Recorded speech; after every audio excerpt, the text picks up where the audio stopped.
नमस्कार दोस्तों, स्वागत है आप सभी का मेरे YouTube चैनल किस्सों का कारवां में। मैं हूं आपका दोस्त आनंद और लेकर आया हूं आपके लिए मारवाड़ के इतिहास की एक और कड़ी।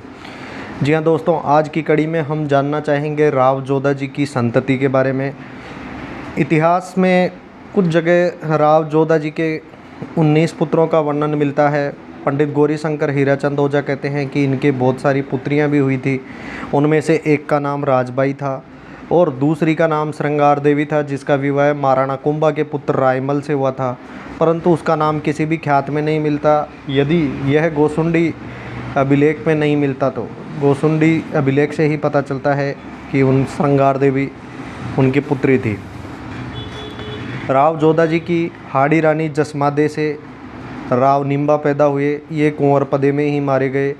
उसके बाद राव सातल, जिन्होंने पोखरण और फलौदी के आसपास के प्रदेश पर अधिकार करके उस राज्य का नाम सातलमेर कर दिया, और उसके बाद सूजा, जो सातल का उत्तराधिकारी हुआ।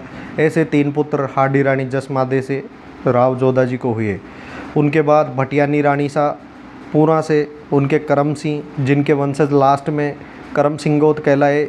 इन्होंने खींवसर बसाया। जोधपुर ने इसे नाड़सर दिया था और कांदल जी को साथ भी भेजा था। इनके बाद इनके भाई रायपाल, वणवीर, जसवंत, कुंपा और चांदराव, ऐसे 6 पुत्र रानी साहब भटियाणी जी से हुए। और राव जोधा जी की सांखली जी रानी नौरंगदे से राव बीका का जन्म हुआ। वही बीका जिन्होंने बीकानेर की स्थापना की। ईस्वी सन 1488 में बीकानेर नगर बसाया। राव जोधा का छोटा भाई कांदल हमेशा बीका के साथ रहा करता था, अर्थात बीका जी का प्रिय अंकल हुआ करते थे। और राव बीका जी के भाई बीदा जी थे।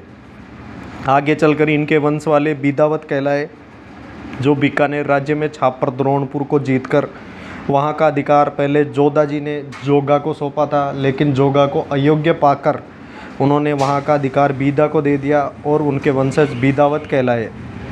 राव जोधा जी की चौथी रानी हुलनी जमुना से जोगा जी का जन्म हुआ, जिनको पहले छापर द्रोणपुर का एरिया दिया गया था।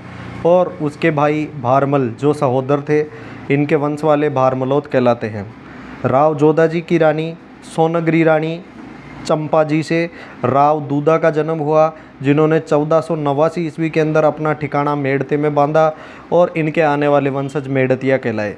पिता के एक इशारे से इन्होंने केवल थोड़े से साथियों को साथ लेकर के नरसिंह सिंदल के पुत्र को जा घेरा और उसे अकेले द्वंद्व युद्ध में मारकर राठौड़ों का पुराना बदला लिया। इसने देश में बिगाड़ करने वाले अजमेर के सूबेदार सिरिया खां को मारा। इसके एक पुत्र विरमदे का पुत्र चांदा हुआ, जिनके वंशज चांदावत कहलाए। दूधा के अन्यतम पुत्र रतन सिंह, रायमल, रायसल और पंचायण हुए। और राव दूधा जी के एक भाई भी थे, जिनका नाम वरसिंह था। इनके वंश वाले वरसिंगोत कहलाए।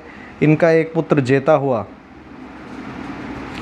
और राव जोधा जी की रानी बागेली रानी वीना से सामन सिंह का जन्म हुआ, जिन्होंने खैरवा पर अधिकार किया। और सामन सिंह के सहोदर भाई शिवराज, जिनको राव जोधा ने दुनाड़ा दिया था। इस प्रकार राव जोधा जी ने अपने रहते रहते ही अपनी पूरी जागीरी को एक दूसरे में बांट दिया था, ताकि उत्तराधिकार के लिए कोई लड़ाई नहीं हो। नहीं तो इतना बड़ा राज्य जो उन्होंने स्थापित किया था, जो पूर्व के वंशज इतना बड़ा राज्य स्थापित नहीं कर पाए थे, 360 गांव उन्होंने अजमेर से भी ले लिए थे, वो वापस टूट करके अलग अलग नहीं बिखरे। इसके लिए राव जोधा जी ने तरकीब अपनाई और अपने अलग अलग पुत्रों में अलग अलग जागीर को बांट दिया। इस प्रकार राव जोधा जी बहुत साहसी थे और उन्होंने अपने इसी विवेक के ऊपर पूरी जागीर को बांट दिया, ताकि आने वाले वंशज लड़ाई न करते हुए एक जगह इकट्ठे होकर के शासन करें।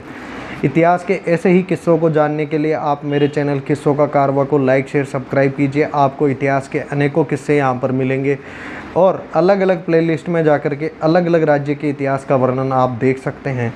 अगर आपको ऐसे किस्से पसंद आते हैं तो चैनल को लाइक, शेयर, सब्सक्राइब अवश्य कीजिए। धन्यवाद दोस्तों।